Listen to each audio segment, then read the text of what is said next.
आज हम श्रीमद् भागवत महात्म्य के चौथे अध्याय का श्रवण करते हैं। नारायण जी का सप्ताह सुनने वालों को दर्शन देने व आत्मदेव ब्राह्मण का इतिहास वर्णन करना कि जिसकी स्त्री बड़ी कर्कशा थी।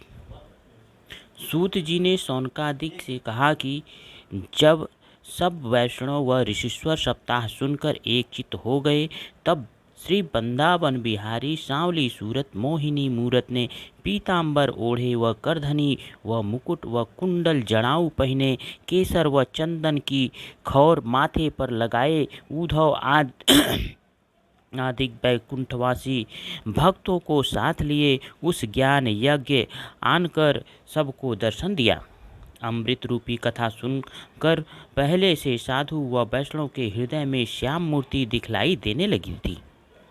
सो प्रकट में भी सब किसी ने उसका दर्शन करके अपना अपना जन्म सफल जाना। वह वैकुंठनाथ को देखते ही जितने वैष्णव व ऋषिश्वर उस सभा में बैठे थे, जय जय बोलकर उठ खड़े हुए। वह मलायागिरी चंदन व फूलों की वर्षा उन पर करने लगे। वह धूप दीप नैवेद्य से पूजा करने के उपरांत शंखाधिक बचाकर साष्टांग दंडवत किया। यह सब आनंद देखकर नारद मुनि बोले कि हे सनत कुमार जी, आपने जो सप्ताह यज्ञ किया, इसमें जिसने जिसने यह कथा सुनी वह सब पवित्र होकर मुक्ति पदवी पर पहुँचे। और कौन कौन लोग यह अमृत रूपी कथा सुनकर भवसागर पार उतरेंगे, उनका हाल वर्णन कीजिए। सनत कुमार ने कहा कि जो कलयुग के मनुष्य बड़े पापी व दुष्ट व लालची व झूठे व चुगल व कामी उत्पन्न होकर अपने क्रोध से आप जले मरते हैं, वह लोग भी इस सप्ताह यज्ञ सुनने से पवित्र होकर मुक्ति पदवी को पहुँचेंगे। और यह जो कलयुग में माता व पिता की सेवा व अपने कर्म व धर्म से रहित व लोभ में डूबकर झूठा व चोर व ठग होगा, वह भी यह कथा सुनने से भवसागर पार उतर जाएगा। अब हम एक कथा पुरानी तुमसे कहते हैं, सो सुनो। दक्षिण दिशा में तुंगभद्र नामक एक नदी है, जिसके किनारे एक नगर में आत्मदेव नाम का ब्राह्मण बड़ा पंडित व तेजस्वान व धर्मात्मा रहता था। उस ब्राह्मण की स्त्री का नाम धुंधुली था। वह बड़ी कर्कशा थी। वह दिन रात संसारी माया में फंसी रहकर अपने पति को सब तरह से का दुख देती थी। पर वह ब्राह्मण ज्ञानी परमेश्वर की इच्छा इस तरह समझकर उसी के साथ अपने दिन काटता था। जब उस ब्राह्मण के पुत्र न होकर बुढ़ाई आई, तब उसने संतान होने के वास्ते व्रत और नेम रखना आरंभ करके बहुत गाय व सोना ब्राह्मणों को दान दिया। तिस पर भी उसकी इच्छा नहीं पूर्ण हुई। तब वह ब्राह्मण अपने मन में बहुत उदास होकर घर से निकला और अपना शरीर त्याग करने की इच्छा रखकर वन में चला गया। जब दोपहर को प्यास से बहुत व्याकुल होकर तालाब के किनारे स्नान करके पानी पिया, वह उसी जगह बैठकर संतान होने के वास्ते चिंता करने लगा। तब परमेश्वर की इच्छा से एक सन्यासी महापुरुष उस तालाब पर आन पहुँचे। जब ब्राह्मण ने उनका तेज देखकर बड़े आदर भाव से अपने पास बैठाला, तब उस महापुरुष ने पूछा कि कहो ब्राह्मण देवता, तुम इस वन में किस वास्ते उदास बैठे हो? अपने सोच व हाल हमें बताओ। यह वचन सुनते ही ब्राह्मण आंसू भरने के उपरांत हाथ जोड़कर बोला कि महाराज, मैंने पिछले जन्म में बड़े पाप किए थे, इसलिए मेरे संतान नहीं हुई। बेटा न होने से पितर लोग नरक में जाते हैं। यह दुख समझकर अपना प्राण देने यहाँ आया हूँ। जगत में जिसके पुत्र न हो, उसका जीना अकार्थ है। वह उसके धन व कुल पर धिक्कार समझना चाहिए। मैं ऐसा अभागी हूँ कि मेरी पाली हुई गौ भी बाँझ है। वह मेरा लगाया हुआ वृक्ष भी नहीं फलता। जो फल बाजार से मोल लाता हूँ, वह भी सूख जाता है। जब वह ब्राह्मण यह बातें उस पुरुष से जब वह ब्राह्मण यह सब बातें उस महापुरुष से कहकर बड़ा विलाप करने लगा, तब वह सन्यासी ब्राह्मण को बहुत धैर्य देकर बोला कि मैं तेरे पुत्र होने के वास्ते विचार करता हूँ, तू उदास मत हो। फिर उस महापुरुष ने ब्राह्मण की कर्म रेखा देखकर कहा कि हे ब्राह्मण, तेरे भाग्य में संतान नहीं लिखी है, इसलिए 7 जन्म तक तेरे पुत्र उत्पन्न न होगा। किस वास्ते इतना रोकर अपने प्राण देता है? सांसारी माया सब झूठी है। जगत में सिवाय दुख के सुख नहीं मिलता। वह कलयुग में पुत्र से सबको सुख प्राप्त नहीं होता। बेटा माता पिता की सेवा नहीं करता, अपनी स्त्री व साले ससुर की आज्ञा में रहकर माता पिता को दुख देता है। स्त्री व पुत्र भाई आदि अपने अपने मतलब के साथी होते हैं। तिस पर भी माया का ऐसा हाल है कि अंत समय संसारी लोग अपना मन स्त्री व पुत्र में लगाए रहकर परमेश्वर का स्मरण नहीं करते, इसलिए उनको नरक में जाकर दुख भोगना पड़ता है। हे ब्राह्मण, तू पुत्र की इच्छा छोड़कर हरि चरणों का ध्यान कर, इसमें तुझे बड़ा सुख मिलेगा। यह बात सुनकर वह ब्राह्मण बोला, एक बेटा कुछ ध्यान व ज्ञान नहीं सूझता, आप कृपा करके एक बेटा मुझको दीजिए, नहीं तो तुम्हारे ऊपर प्राण देता हूँ। जब सन्यासी ने ब्राह्मण की यह दशा देखी, तब फिर से समझा कर कहा कि हे ब्राह्मण, संतान के वास्ते राजा चित्रकेतु ने 10,000 विवाह किए, तिस पर भी बेटे का सुख नहीं पाया। इसी तरह बहुत से राजा पुत्र की चाहना में मर गए, वह मनोरथ उनका सिद्ध नहीं हुआ। जो लोग भाग्यहीन हैं उनका उद्यम निष्फल होता है, इसलिए संतान की चिंता छोड़ दे। यह बात सुनकर ब्राह्मण ने कहा कि आप जितनी बातें ज्ञान की कहते हैं, मेरे चित्त में एक भी नहीं धसती। दया करके कोई ऐसा उपाय कीजिए जिससे मेरे पुत्र हो।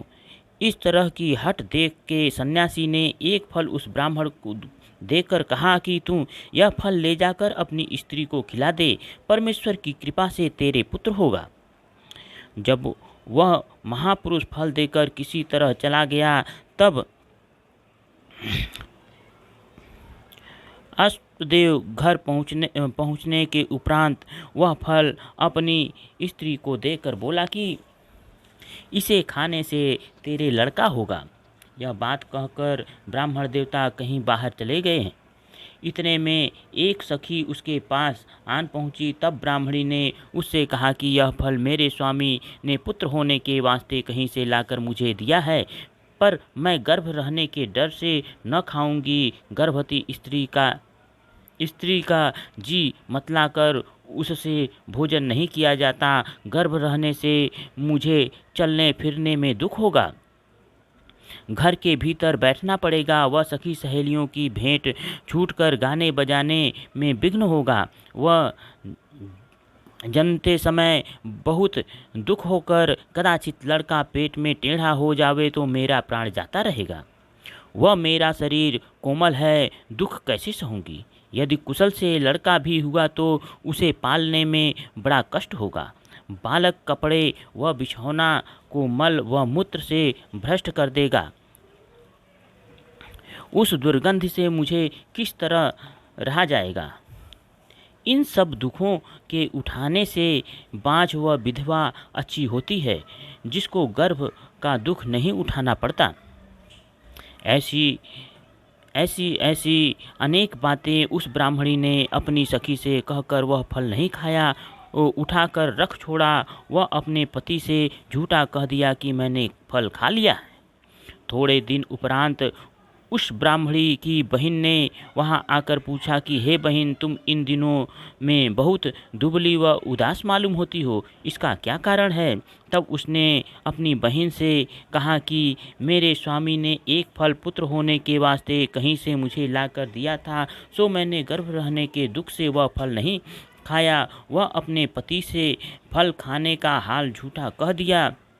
वह गर्भ मेरे नहीं है, इस बात का उत्तर क्या देऊंगी, इस कारण मैं उदास रहती हूँ। यह बात सुनकर उसकी बहन बोली कि तू कुछ चिंता मत कर, मेरे 1 महीने का गर्भ है, सो तू अपने पति से कह दे कि मेरे गर्भ रहा। जब मेरा लड़का होगा तब मैं यह बालक तुझे देकर उसको तेरा बेटा प्रकट करके दूध पिलाया करूँगी। इस बात की खबर तेरे पति को न होगी और जो फल तेरा स्वामी लाया है वह तू अपनी गाय को खिला दे। यह बात सुनते ही उस ब्राह्मणी ने प्रसन्न होकर वह फल गाय को खिला दिया। वह अपनी बहन को आत्मदेव से छिपाकर घर में रखा। जब 10वें महीने उसके बेटा हुआ तब उस ब्राह्मणी ने अपने पति से कहला भेजा कि मेरे लड़का हुआ है। यह हाल सुनते ही आत्मदेव ने मंगलाचार मनाकर ब्राह्मण व याचकों को बहुत सा दान व दक्षिणा दिया। ब्राह्मणी ने अपने पति से कहा कि मेरे दूध नहीं उतरता, वह मेरी बहन के दूध होता है। उसका बालक 6 महीने का होके जाता रहा। तुम कहो तो उससे दूध पिलाने वास्ते बुलाकर यहाँ रखूं। ब्राह्मण ने कहा, बहुत अच्छा, बालक को किसी तरह पालना चाहिए। जब इतनी बात ब्राह्मण ने कही तब ब्राह्मणी की बहन प्रकट होकर लड़के को दूध पिलाने लगी। ब्राह्मण ने उस बालक का नाम धुंधकारी रखा। जब 2 महीने का धुंधकारी हुआ तब गौ के भी उस फल के प्रताप से एक लड़का बहुत सुंदर मनुष्य रूपी जन्मा। पर उस बालक के दोनों कान गौ के समान थे। उसको देखकर ब्राह्मण ने बड़ी प्रसन्नता से गौकर्ण नाम रखा। वह दोनों लड़कों को अपना समझ अच्छी तरह पालन करने लगा। जब वह दोनों बालक सयाने हुए तब गोकर्ण पढ़ लिख कर बड़ा पंडित व बुद्धिमान धर्मात्मा हुआ। वह धुंधकारी महामूर्ख अधर्मी व चोर व जुआरी होकर कुकर्म करने लगा। जब वेश्यागमन करने में सब धन घर का खर्च कर डाला तब धुंधकारी अपने माता पिता को मार पीट के सब कपड़ा व बर्तन घर से ले गया। वह उसको भी बेचकर सब द्रव्य वेश्या को दे डाला। जब यह दशा अपने बेटे की ब्राह्मण देवता ने देखी तब रोकर कहने लगा कि ऐसा अधर्मी पुत्र होने से जो मुझे दुख होता है, मैं बिना संतान के बहुत अच्छा था। इस जीने से मेरा मरना अच्छा है, जिससे महाकष्ट व दुख छूट जाऊं। यह हाल आत्मदेव का देखकर गोकर्ण ने कहा, हे पिता, संसार में सिवाय दुख के सुख किसी को नहीं होता। तुम किस वास्ते इतनी चिंता करते हो? जगत में राजा व प्रजा, धनी व कंगाल जितने आदमी हैं, सबको एक दुख लगा रहता है। जिसने सांसारी माया छोड़कर परमेश्वर में ध्यान लगाकर उसको सुख होता है। इसलिए तुम अज्ञान तजकर स्त्री व पुरुष का मोह मन से तोड़ डालो। वह वन में जाकर परमेश्वर संसारी माया मोह में फंसे रहने से आदमी नरक भोग करता है। जब यह बात गोकर्ण की सुनकर ब्राह्मण देवता को कुछ ज्ञान हुआ तब उसने गोकर्ण से कहा कि तुम अच्छी सम्मति हमको दे दी है, पर बिना ज्ञान सीखे वन में जाकर क्या करूं? जो मेरे उद्धार का उपाय हो सो भी बतला दे। यह वचन सुनकर गोकर्ण बोला कि हे पिता, यह मन तुम्हारा संसार की माया मोह के बीच में लगा है। इस मन को तुम उनकी तरफ से खींचकर हरि चरणों में लगाओ। वन में अकेले बैठकर परमेश्वर का ध्यान करो। वह संसारी माया व तृष्णा को छोड़ दो। यह साधन करने से बहुत सुख पाकर मुक्त पदवी पर पहुँचोगे। यह ज्ञान सुनते ही आत्मदेव ने प्रसन्न होकर सांसारी माया छोड़ दी। वह वन में जाकर परमेश्वर का स्मरण व ध्यान करने लगा। कुछ दिन बीते तन अपना त्याग कर मुक्त की पदवी पर पहुँचा। चतुर्थोऽध्यायः समाप्तः।